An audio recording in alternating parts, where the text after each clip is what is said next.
parties submitted have satisfied all the requirements to participate in this ceremony.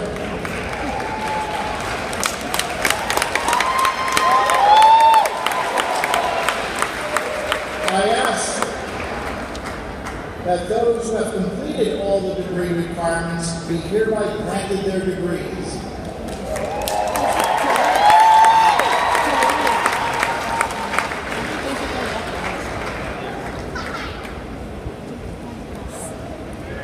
By virtue of the authority vested in me by the Board of Regents of Seton University, for those who have completed all their degree requirements, I hereby confer on them the degree for which they have been recommended by their dean, with all the rights, privileges, and obligations thereto pertain.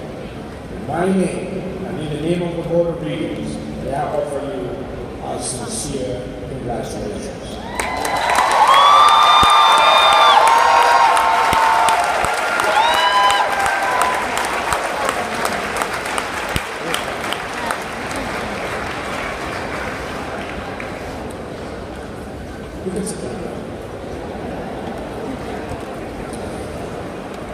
Every year, the College of Arts and Sciences selects one student to speak on behalf of the entire graduating class. This year, we have selected a student who today received her master's degree in Asian Studies.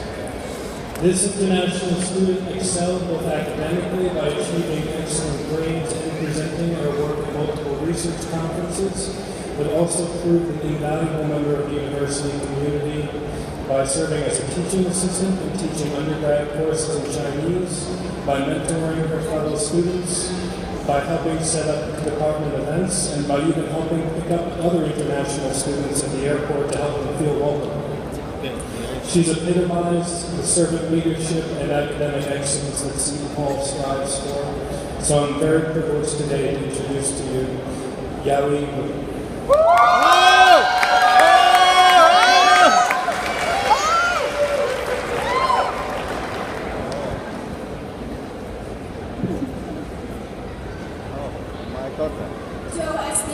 Provost Dr. Robinson, Executive Vice President, the Dean of College of Arts and Sciences, administrators, faculties, families, friends, and dear fellow graduates of 2014, thank you very much.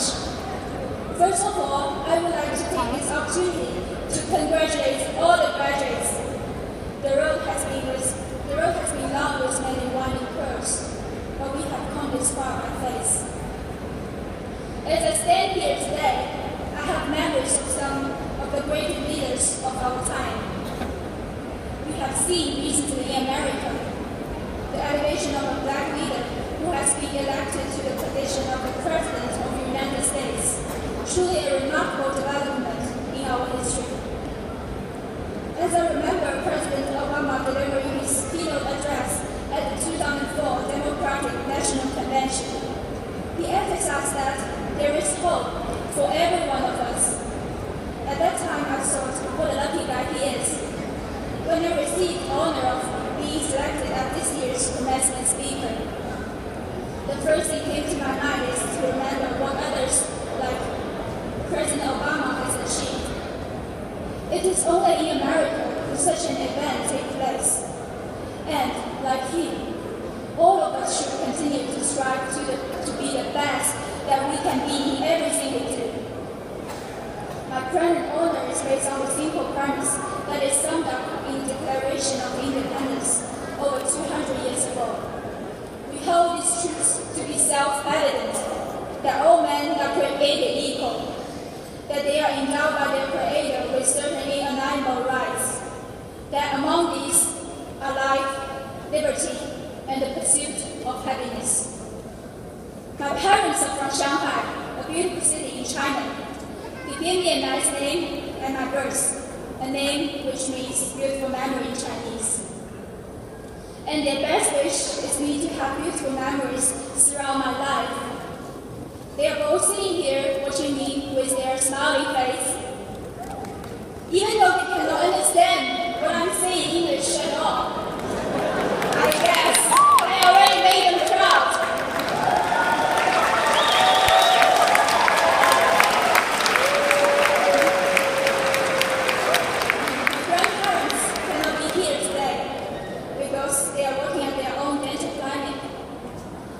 call me spirit, and they will rather stay with their patients every single day and night.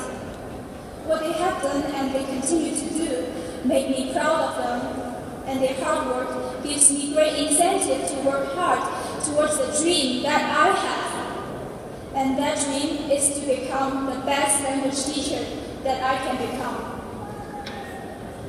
After I graduated from Shanghai University, I took 1 year to work as an English teacher in China. I enjoyed teaching language. However, at the same time, I felt that it was not enough for me. At that time, I wish I could go to a place which has the world's best institutions to receive the best education and to be trained to be a more professional educator. And I found out that place is the United States of America, because it has the great institutions such as Seton University.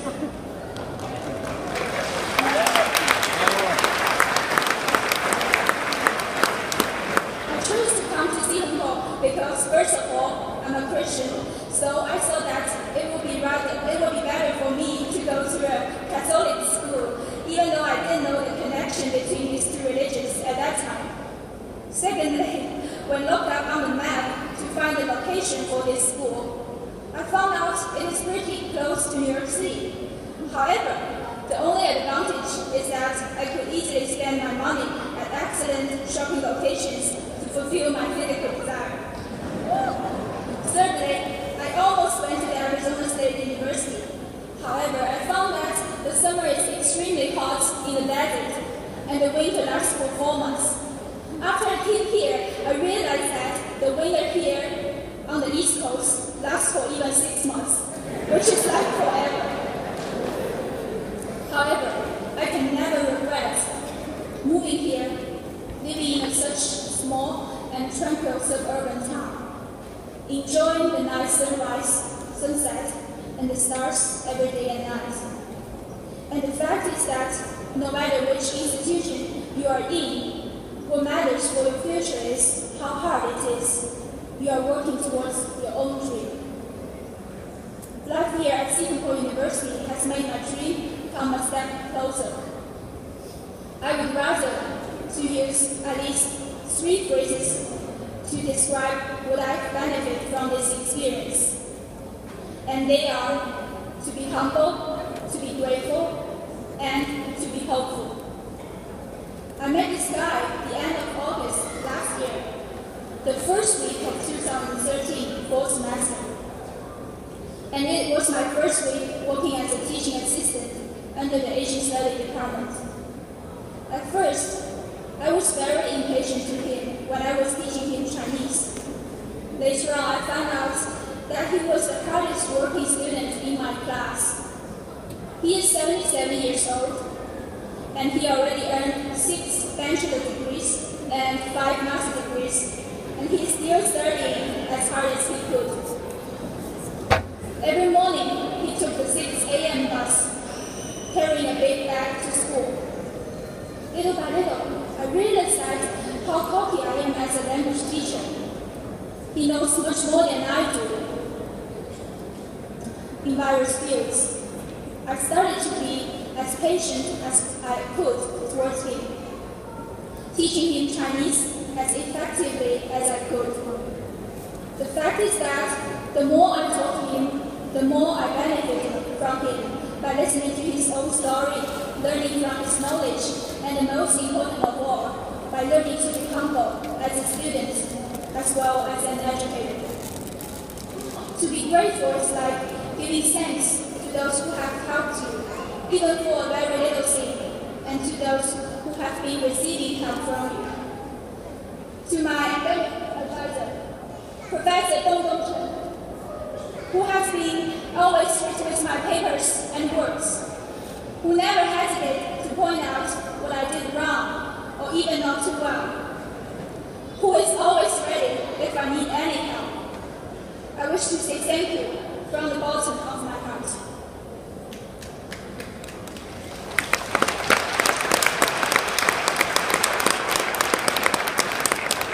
To my professor, Edwin Liang, who is like a father to me. academics, and personality, who comes to the office every day at 8 a.m. and even at 6, even in holidays. I wish to thank you for believing in me and giving me helpful advice to make me a better person in academic and personal endeavors.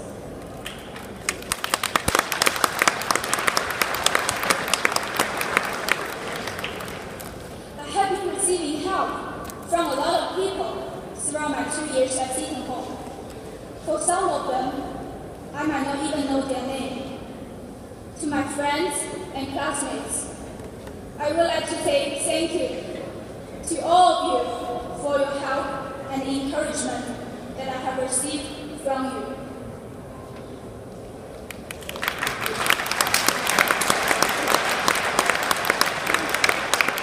The last thing I learned at Seton Hall is to live with hope. You may meet with different kinds of difficulties, just as I do. You never know what will happen in the future, just like you cannot tell when the spring will come in New Jersey. But as long as it comes, all the cold days and desperate moods in winter will just be like passing clouds gone with the wind. When I was applying for the teaching assistant scholarship in my department, I was told by my instructor that I was not so competitive because I had very little teaching experience and weak academic background.